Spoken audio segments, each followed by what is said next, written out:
Megan Ellis and her husband have their sights set on their first home. Just like a 2-bedroom, 2-bath, nothing crazy, like 1,200 square feet maybe, 1,100 square feet. But the housing market in Grand Rapids is making that dream seem nearly impossible.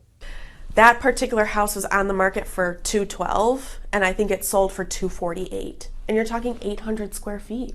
It was insane. What they thought they could afford became unachievable, with bidding wars limiting their options. It was getting to the point where, like, well, you might have a water leak. Like, what are we going to do about that? Or what if we have to replace the whole roof? That you're talking $10,000, $20,000, $30,000.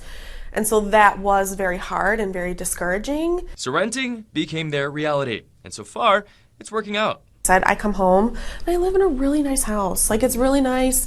We have a brand new kitchen, brand new floors, and if something breaks, guess what? We don't have to pay to fix it. Buying, of course, has its upsides. Building equity and promise of financial stability, that can be enticing, but it's not always the case. So it's not always an investment, sometimes it's a loss. Brandon Bauer with Voisart Asset Management Group warns couples shouldn't always feel the pressure to buy.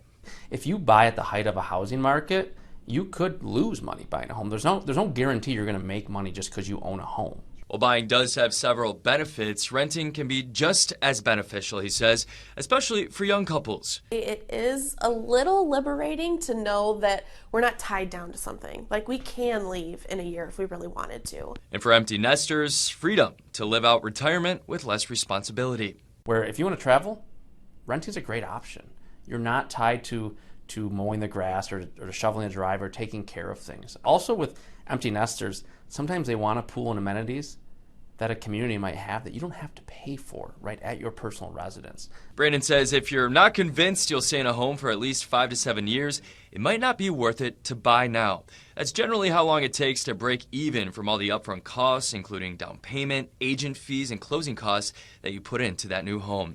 And from a financial standpoint, Brandon has this simple rule of thumb. Okay, what's the price of the home divided by the rent or the mortgage cost, right? And so 1 to 15 is a good barometer to say, hey, it's cheaper to buy. This is more of a buyer's market. If you're saying divide the house by the rent and it's above 15, you might want to rent, right? Well, Megan and her husband's dreams of homeownership are now put on hold.